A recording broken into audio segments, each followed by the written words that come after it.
You are listening to the Wealth Formula Podcast with Buck Joffrey. Get ready to change your life. Welcome, everybody. This is Buck Joffrey with the Wealth Formula Podcast, coming to you here from Montecito, California.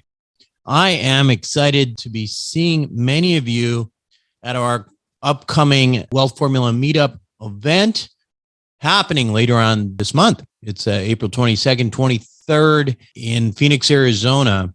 Now, I don't know, I think it might be filled up, but if you are interested in coming, check it out at wealthformulaevents.com. And if it is full and you really want to come, shoot me an email at buck@wealthformula.com. But this is a great opportunity to, learn a little bit, go on a bus tour to find out a little bit about value-add real estate and what our investor club is doing. And also, probably the biggest thing is just to meet one another. It's a really fun event, and uniformly, that's what people talk about as their favorite part of the entire weekend. Anyway, check that out at wealthformulaevents.com.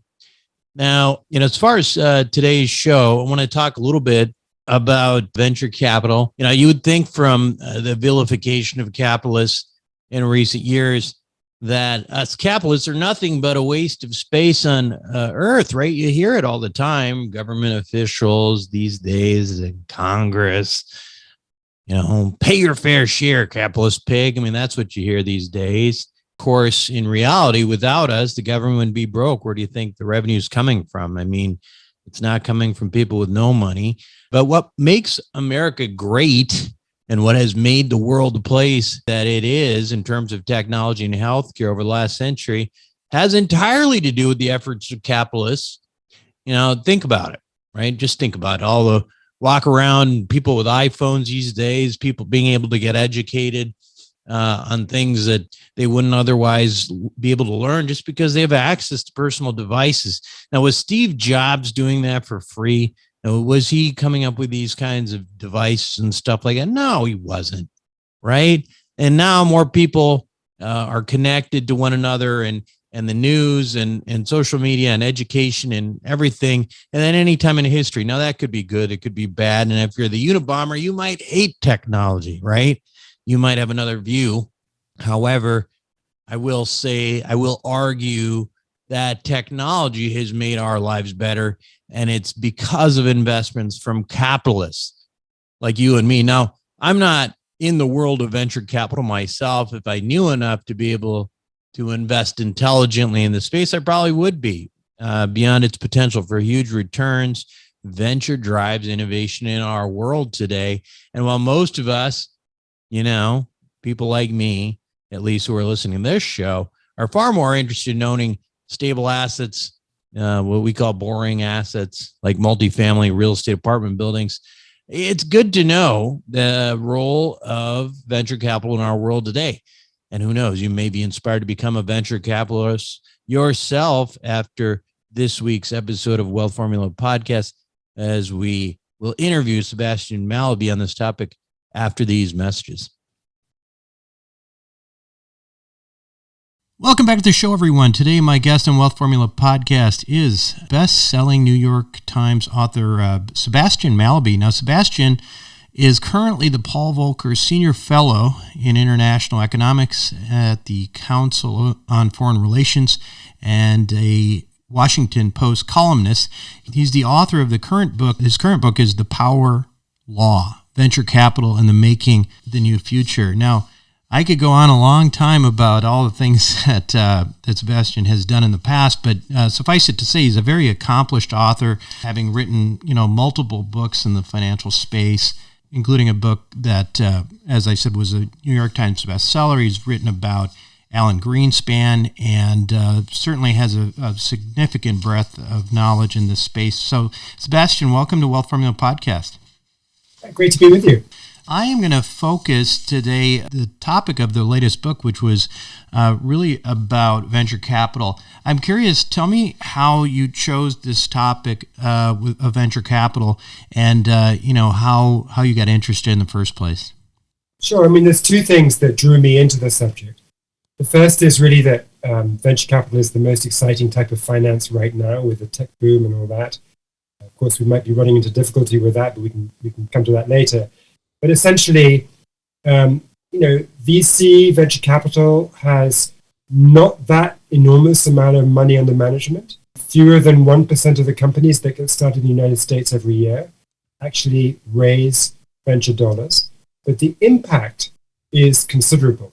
So if you look at all of the companies that went public since 1995, roughly about half were VC backed, and 3/4 of the market cap arising from that group was because of VC backed companies. So this tiny fraction of startups get the money, and then it has this huge output. And I just wanted to grapple with that. Yeah. The other thing I would just add is that there's an intellectual mystery at the heart of venture capital, which I kind of find fascinating. Most kinds of finance, you might start by discounting the future cash flows of the asset to figure out what it should be worth. Here, there is no cash flow to discount, right? You've got a startup, and all you have is two-legged mammals who walk into your office with a dream and a vision of what they might build, but they haven't built it yet. Let me back up for a second here, Sebastian, because I know, when people are listening to this, many people have not participated in venture capital, and you have this image of, what are VCs is this group of powerful people sitting in Silicon Valley deciding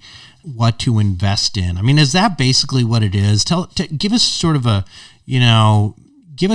infrastructure of how a VC actually works versus what we might be imagining. It's not far off to say that it's a bunch of people sitting in Silicon Valley figuring out what to invest in. I mean, there's a lot of that going on.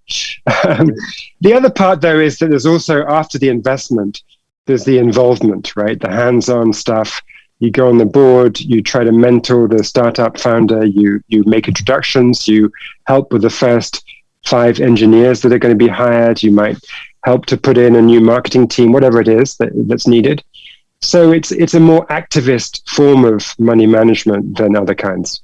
One of the things that I find fascinating, which I think you allude to in your book a little bit about, is how VCs are so cloistered, and that they're, they have such a, there's so much influence from these people, of these major VCs that are ultimately, putting money into Silicon Valley or in Boston, and they are ultimately, in a way, choosing the future of technology, and because of that, they're almost sort of dictating the future of humanity. And I'm curious, kind of your take on what I just said, if you think that that's true or overstated, or what perspective do you have on that? Yeah, some time ago, I wrote a book about hedge funds, and people used to call those guys the masters of the universe, but really they're just the masters of the markets. Right. With venture capital, as you're saying, this is inventing the future for all of society. I mean, it's a fundamentally different thing. If you think about, how you now think, research, find information, it's Google, it's other online services. And so the way that you even arrive at epiphanies has been altered by venture-backed companies. And that has its pitfalls too, right? I mean, if you have a group of people who are ultimately sort of focused and dictating various technologies, when you look at, things that are happening, I would imagine that type of groupthink has its pitfalls as well. Yeah, I mean, groupthink is definitely there. I mean, one dimension of this is that, venture capital is not as diverse as it should be. So of the investing partners in Silicon Valley venture shops, only 16% are women and only 3% are Black investors. And, again, if you're going to try to invent the future for all of society, you should probably try to represent society a bit better. So that's one thing. There's also just the bubble potential, right? If you were to invent a machine for inflating bubbles, you would say, okay, all right, I've got the idea. We're going to put all of the investors in one road, and they're basically going to go to the same one hotel restaurant because there won't be another restaurant to go to. And they're going to syndicate into each other's deals, and they're not allowed to go short the market because you can't do that in private positions. And you'd be describing Sand Hill Road. So that's another cause of concern. Yeah, sure. And then on top of that, and you also have, presumably in some of these situations, reliance on each other for information. I guess the story that comes to mind for those people who don't know is the Theranos saga, right? I mean, isn't that would that be an example of sort of one of the things that people have to be careful of in venture capital? I mean, Theranos is an interesting example because it's a bit of a mixed story, right? There was one recognizable venture capitalist who invested right at the beginning when Theranos was just an idea. He put in like $500,000, which in VC terms is nothing. And backing an experiment is a legitimate thing to do as if you're an angel investor. So I don't think there was anything wrong with that. I mean, the scandal came later when the so-called product was generating so-called results for patients, and that was just a lie. It was a fraudulent thing, and that's the outrage. And at that point, the company was being funded by what I would call venture tourists, not venture capitalists. Right? These are people, like Rupert Murdoch, like the Walton family of Walmart fame, not real tech investors, but people who just wanted to kind of play in that space because it was sexy. So I think in a way the Theranos story, although it's shocking, is not an indictment really of venture capital. Tell me a little bit more about your experience while writing this book. I'm curious about like the groups that you worked with. It sounds like there's some, you had an opportunity to sort of get on the inside with a lot of these players. What are some of the things that you learned about, the VC world? Some of the conclusions you made? Well, when I write these books, I take a long time over them. I take 5 years or so. And the reason is I'm determined to get to actually see and talk to and understand the key protagonists. Otherwise, what value am I really delivering to the reader? And so, for example, I spent a lot of time in the end with people from Sequoia Capital. That's probably the top venture capital partnership in the world. And I got to understand what the skill was. Why is it that Sequoia outperforms the average venture fund by sixfold? If you look back at the investments they've made this century. And you get to understand things like how they've incorporated decision science into their way of choosing investments. We all know that, we suffer from loss aversion, meaning that we would, gamble to avoid a loss, but we wouldn't be willing to take as much risk in reaching for the upside. So they've built that insight into their decision process. So when a partner writes a memo ahead of a decision, whether they're going to invest in a startup or not, the partner is required to write what's called the pre-parade section of the memo. And that is where you imagine the parade. Imagine everything went right with this company. How big and how great and how much money could it generate, right? And the reason is that people are normally embarrassed to stick their neck out and imagine how fantastic something could be. So you have to require it to give permission for people to dream about what the upside might be. And that's a way of, just one example of Sequoia's sort of methodical skill, and explains why it does well. This is fascinating. So, it's really sort of taking the asymmetric risk and emphasizing the potential and the upside just to understand what it is that you're doing. Because obviously in the VC world, you're investing in moonshots. Maybe you could talk a little bit about that. Why are they always talking about moonshots?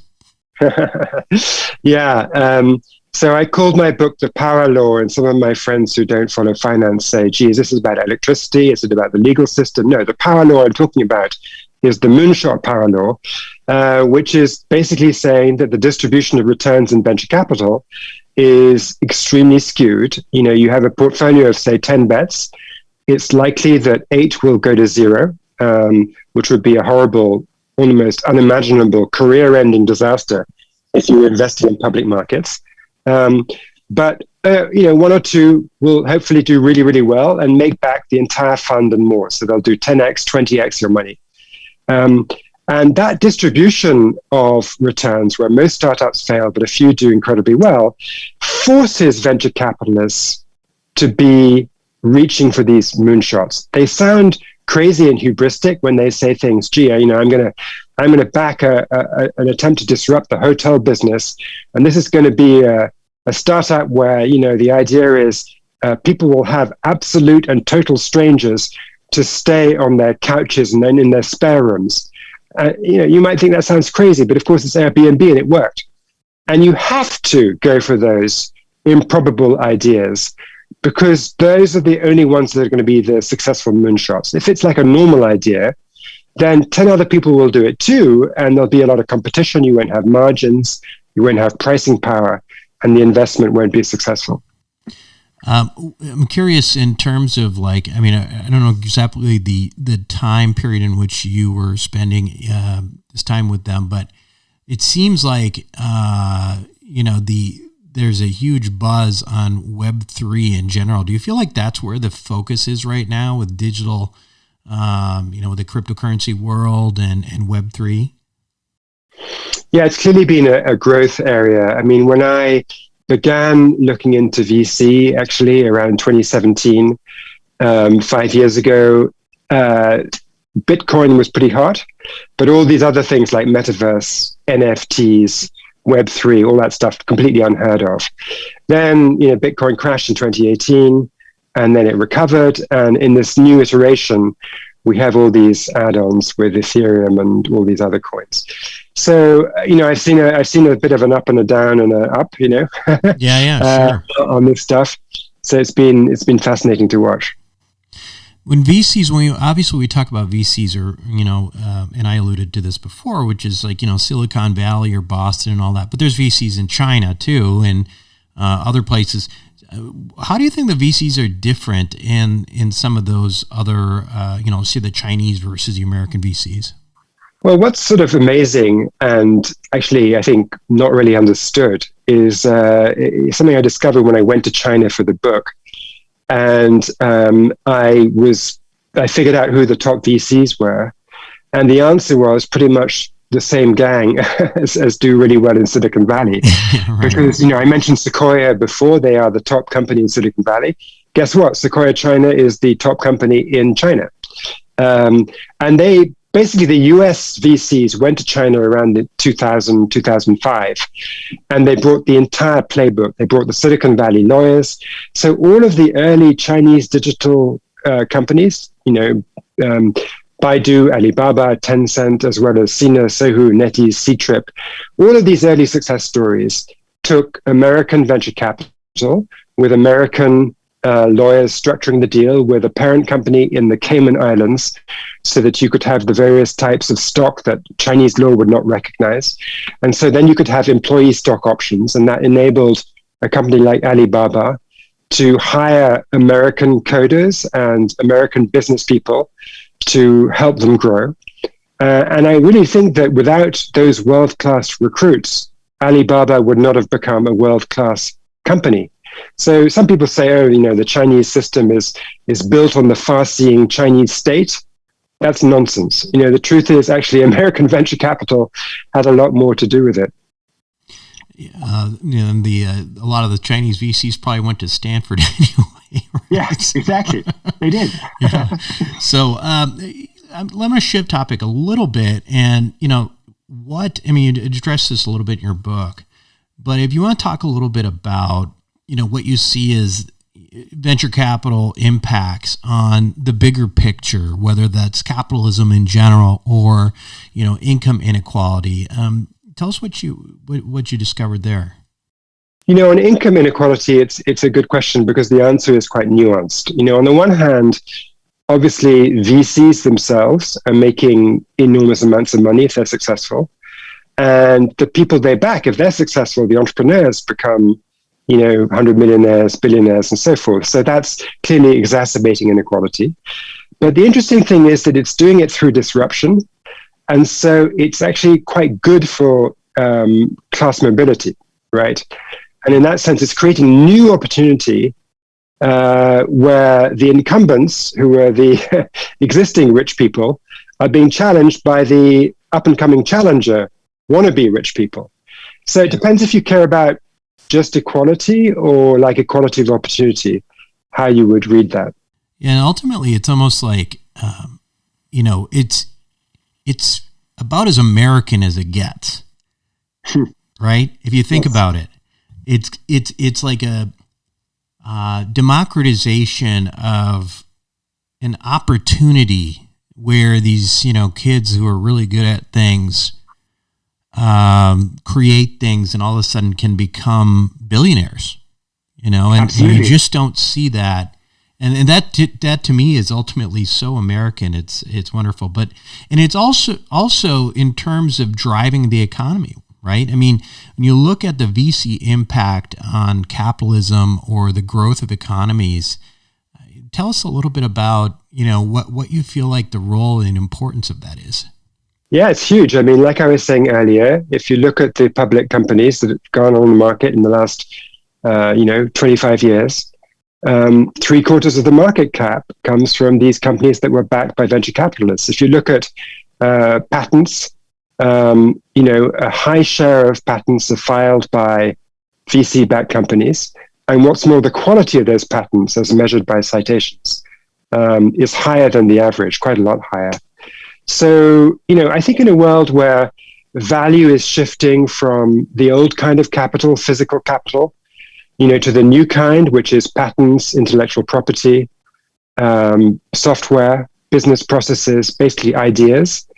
That new kind of intangible economy is highly connected with the rise of venture capital, because it's venture capitalists who understand whether, a $3 million investment in a software development project is either worth zero because it's rubbish, or worth $3 billion because it's genius, right? If you're just looking at the financial statements from a company and you say, oh, this says a $3 million in a software project, you'd have no idea how to value that. Who are the, I guess shifting again, who are the investors? Did you get a chance to understand, like even with the venture groups, right? They have their own limited partners, or I assume, I don't know for sure that every one of these companies working on that model, but I assume they are. Did you get a chance to understand that culture at all? Yeah, I talked to some of the limited partners, and the leading ones are the usual suspects, the big university endowment funds, whether it's Yale or Harvard or Stanford or what have you. And then the smaller ones are muscling in, and so often it's the case that the smaller colleges that have really good performance on their endowments, like Bowdoin, for example, in New England, it's because they have a high allocation to venture capital. And then you have some pension funds that are trying to get into the game. And of course, venture capital funds are quite keen on exited entrepreneurs as LPs, because those folks have their own networks, their connections, they can introduce deals. And so you see quite a lot of people who began as entrepreneurs and then they turn around and indirectly invest in entrepreneurs through becoming LPs in VC partnerships. So some of these larger ones like Sequoia, for example, is actually sort of competitive to, an accredited investor with $1 million or a couple $1 million can't necessarily participate in that. Is that right? Or is it generally competitive on that end? Yes, it would be very, very hard to get them to accept your money. When you go to their offices in Menlo Park, most of the conference rooms are named after the LPs. So you walk into the, Harvard room and then the Ford Foundation room and so forth. So that tells you who the LPs are. Okay, so let me ask you this, and I think this is, just for the sake of who this audience is. If you're an investor and you're an accredited investor, you've got some money, but obviously you're not an endowment. How do you participate in this movement, like in these types of opportunities, if they're so obviously they're so selective about who can participate? Well, it is a dynamic and Darwinian space. So you've got new companies being set up all the time, new investment partnerships.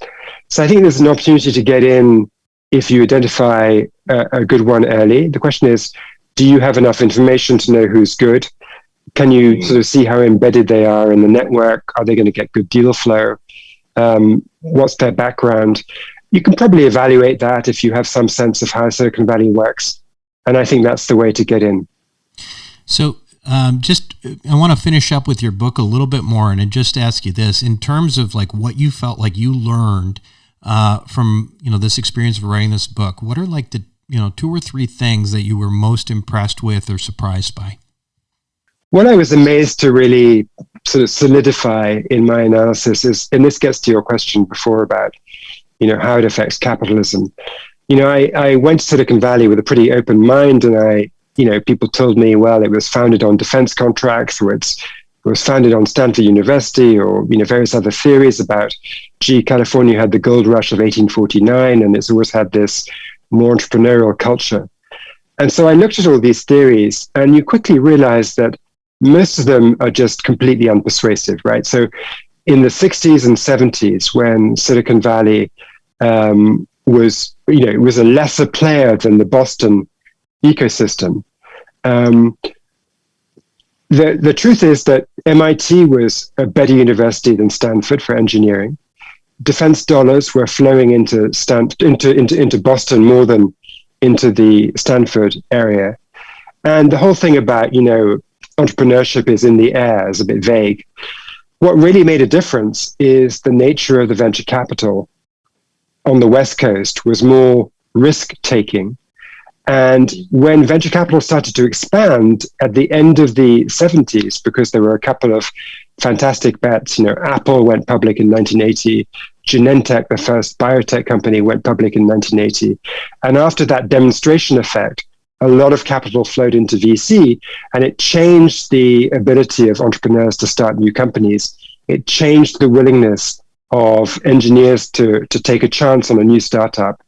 And that really was when Silicon Valley overtook the Route 128 Boston area as being the top innovation center in the world. So that's the main thing I think I learned from the research, is how venture capital drove the innovation cluster, explains why Silicon Valley is better. And then when you go and look at China and you try to figure out why they have such a strong digital economy, as I was saying earlier, it's because the same VCs went and did the trick again. So I think looking forward, if you want to see whether Europe might emerge as an interesting digital economy center, you just have to look at which VCs are arriving there. And guess what? Sequoia just set up an office there a couple of years ago. And other companies like General Catalyst, Lightspeed, Accel, these sort of famous Silicon Valley names, they are also moving into Europe. So, Europe has a base of good engineering and a rich consumer market. So I think if you mix in a bit of VC with that, you're going to see Europe catching up a bit in digital economy terms. Fascinating stuff, Sebastian. I want to thank you again for being on the show. The book, it's called The Power Law, Venture Capital and the Making of the New Future. Obviously, it is going to be available, just about everywhere, right? And I want to thank you again for being on the show, and, good luck with the book.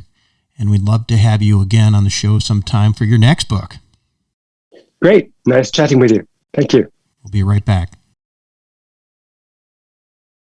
Welcome back to the show, everyone. Hope you enjoyed that. Now, just a reminder, if you have not, and if you are interested in coming to our Wealth Formula meetup event later on this month, again, the dates on that are April 22nd and 23rd. There may be a few spots left. Check it out, wealthformulaevents.com. Anyway, I hope you enjoyed the show. That's it for me this week on Wealth Formula Podcast.